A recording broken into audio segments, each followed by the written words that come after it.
Welcome all. इस video में Nifty का एनालिसिस देख लेते हैं कि कल किस तरह से हम ट्रेड प्लान कर सकते हैं, क्या इंपॉर्टेंट लेवल्स होगी कल के लिए। ठीक है, और देखिए आज थी निफ्टी की वीकली एक्सपायरी, तो एक्सपायरी के लिए क्या एनालिसिस किया था और किस तरीके से मूव आया वो भी चेक कर लेते हैं, देख लेते हैं हम। क्योंकि देखिए हमने बहुत क्लियर एनालिसिस किया था, कहीं ना कहीं एक व्यू निकल के आ रहा है हमारा 2-3 दिनों से कि मार्केट एक बार निफ्टी, खास करके निफ्टी लेवल टेस्ट करने जा सकता है 24,550 के ऊपर एक बार टेस्ट करने जा सकता है, उसके पहले नहीं गिर सकता। ये व्यू निकल के आ रहा है प्राइस एक्शन के हिसाब से। ठीक है, तो हमने उसके हिसाब से क्या प्लान किया था कि गैप अप भी होगा तो हम एक करेक्शन होने देंगे, करेक्शन के बाद कंसोलिडेट करके जो भी ब्रेकआउट आएगा हम कॉल लेंगे। अब मार्केट गैप अप हुआ, यहाँ पे नीचे, यहाँ पे आप देख सकते हो करेक्शन भी किया, बट यहाँ पे ब्रेकआउट नहीं बना पाया। ठीक है, यहाँ ब्रेकआउट बनाता तो यहीं पे कॉल साइड का ट्रेड बनता, तो मार्केट यहाँ से नीचे गया। ठीक है, अब देखिए मार्केट में आज मार्केट ने लेवल को बहुत अच्छी तरीके से फॉलो किया। यहाँ पे हमने एक जोन निकाला था 24,200 से 170 का, ये जोन था हमारा, राइट। 30 पॉइंट का जोन था, उसको फॉलो किया है, वहाँ पे बहुत अच्छे से सपोर्ट भी लिया है। बट फिर भी एक एसएल आज यहाँ पे हिट हुआ है। मेरा पर्सनली एसएल गया है, कैसे गया मैं बताता हूँ। यहाँ पे तो कोई ट्रेड नहीं बना, मार्केट नीचे है। यहाँ पे आप देख सकते हो एक जोन बना रहा था, ये जोन आप ऑब्जर्व करिए, देखिए रेजिस्टेंस रेजिस्टेंस रेजिस्टेंस रेजिस्टेंस, बार बार यहीं पे रेजिस्टेंस ले रहा था, देख सकते हो आप लोग, ऊपर जाने की कोशिश कर रहा था। ठीक है, और हमने एनालिसिस में यही देखा था कि ये 24,200 से लेके 170 का ये जो जोन है, ये जो जोन निकल के आ रहा है, इसके ऊपर कहीं पे भी मिले हम कॉल लेंगे ब्रेकआउट के बाद।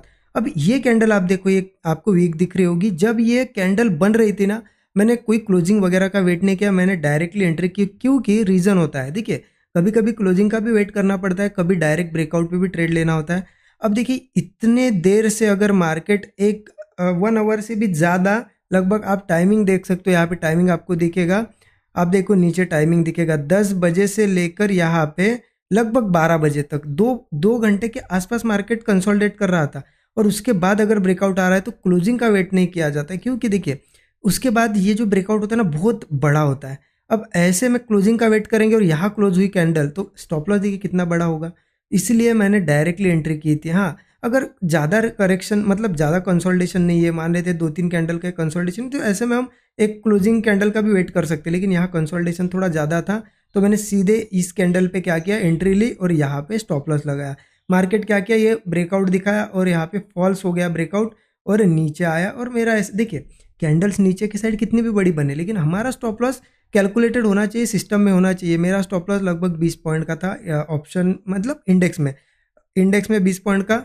और मैं यही बोलता हूँ आपको कि 20 से 25 पॉइंट इंडेक्स में रखना है, इससे ज़्यादा नहीं रखना है। ऑप्शन में तो इससे भी कम हो जाएगा, 50% ही हो जाएगा, 10-12 पॉइंट का ही हो जाता है। ठीक है, तो वो एक एसएल चला गया और मार्केट आया नीचे, मार्केट आया सपोर्ट पे, सपोर्ट टेस्ट करना था मार्केट को, सपोर्ट टेस्ट कर लिया और फिर से यहाँ आया, कंसोलिडेट कर रहा था, फिर से ब्रेकआउट बना।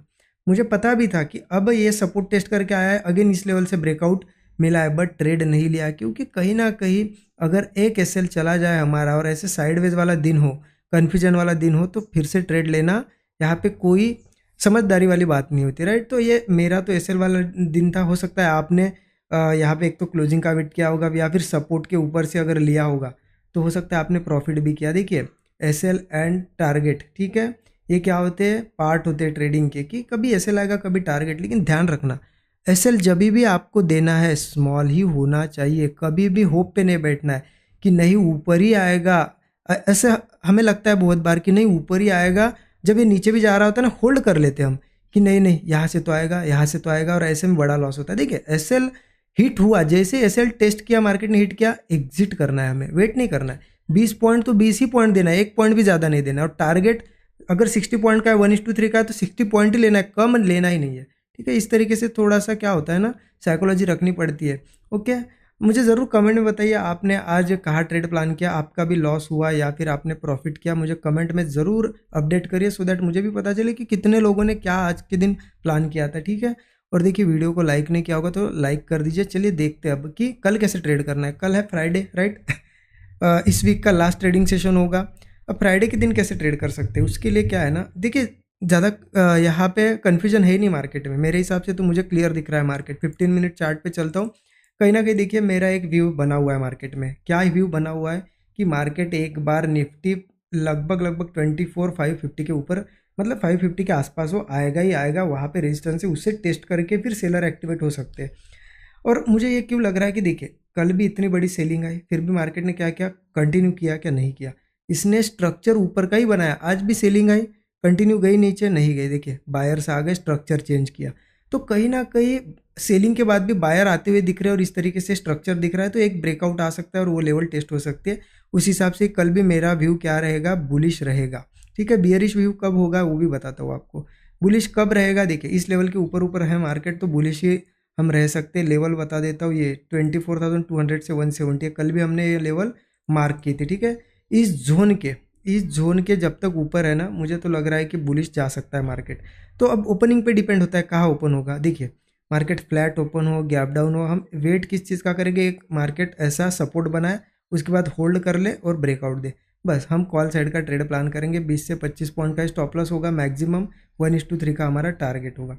ये तो हो गई, चलो फ्लैट या गैप डाउन होता है तो मार्केट मान लेते हैं, ये देखिए ऐसा एक ब्रेकआउट बन रहा है, मार्केट मान लेते हैं यहाँ ओपन होके ऊपर जा रहा है या फिर गैप अप हुआ, तो क्या करना है ऐसी केस में कंटिन्यू आ रहा है ना ऐसे, तो हम थोड़ा सा रिट्रेसमेंट का वेट करेंगे। गैप अप भी होता है, मान लेते हैं मार्केट हुआ गैप अप, थोड़ा सा रिट्रेसमेंट का वेट करो, उसके बाद मार्केट एक स्विंग बना लेगा, यहाँ बनाए यहाँ बनाए कहीं पे भी बनाए, एक स्विंग बनाएगा ऐसे ऐसे यहाँ पे स्विंग, और फिर होल्ड कर जाएगा, और जैसे ही ब्रेकआउट आएगा, ठीक है, होल्ड करने के बाद हम कॉल लेंगे। स्टॉप लॉस वही 20 से 25 पॉइंट, टारगेट 1:3, क्योंकि मेरा ऊपर का टारगेट निकल के आ रहा है 24,570 का निकल के आ रहा है। ठीक है, और इजीली ये मार्केट टेस्ट कर सकता है, हो सकता है कल के दिन भी टेस्ट करे। लेकिन देखिए ध्यान रखना, आपका छोटा सा स्टॉप लॉस है 20-25 पॉइंट, यहाँ तक गया मार्केट, यहाँ बहुत ज़्यादा साइडवेज हो रहा है, आपको 1:3 मिल गया है, तो ऐसे में बुक करो टारगेट। क्योंकि क्या करते हो आप, इस चक्कर में क्या होता है ना, मार्केट वापस आता है और आपका ट्रेलिंग एसएल लेता है या फिर आप कॉस्ट टू कॉस्ट निकलते हो, उससे अच्छा 1:3 मिल रहा है, बहुत होता है 1:3। लोग मंथली स्ट्रैटेजी डालते हैं या फिर वीकली स्ट्रैटेजीज प्लान करते हैं 1:3 टारगेट के लिए, 1:3 छोड़ो 1:1 टारगेट के लिए। हमें इंट्राडे में 1:3 मिल रहा है, इससे ज़्यादा और क्या चाहिए। इसमें भी हम फिर लालच करने लगते हैं, तो ये चीज़ ध्यान रखना, लालच नहीं करना है। आई होप चीज़ें समझ में आएगी। देखिए इसके अगर नीचे जाके सस्टेन करता है तो क्या पुट ले सकते हैं, देखिए मैं पुट नहीं लेने वाला हूँ, क्योंकि स्ट्रक्चर कहीं ना कहीं मुझे फिर से ये बुलिश बुलिश ही दिख रहा है, तो एक बार रेजिस्टेंस टेस्ट करने देंगे। इस लेवल की अगर नीचे जाता है तो मैं पुट नहीं लूँगा, मैं सोचूंगा कि अब करना क्या है। लेकिन मैं हो सके तो एक दिन वेट ही करूँगा, बढ़िया गिरने दूंगा इस तरीके से बढ़िया मार्केट को, और मंडे से फिर अगर कल गिरता है तो मंडे से बढ़िया तरीके से पुट साइड के ट्रेड हम प्लान कर सकते हैं। अभी तो हमें एक दिन देखना पड़ेगा पहले, क्योंकि सेलर्स आते हैं मॉर्निंग में, बायर्स ऊपर लेके जाते हैं, सेलर आते हैं बायर ऊपर लेके जाते हैं। तो यहाँ बायर का प्रेशर दिख रहा है, आप ये देखिए ना, ये लोज देखिए कैसे ऊपर ऊपर शिफ्ट हो रहे हैं। इसका मतलब हो क्या रहा है कि बायर स्ट्रांग है यहाँ पे, सेलर ने कोशिश की है बट सेलर नहीं नीचे ले आए पाए। ठीक है,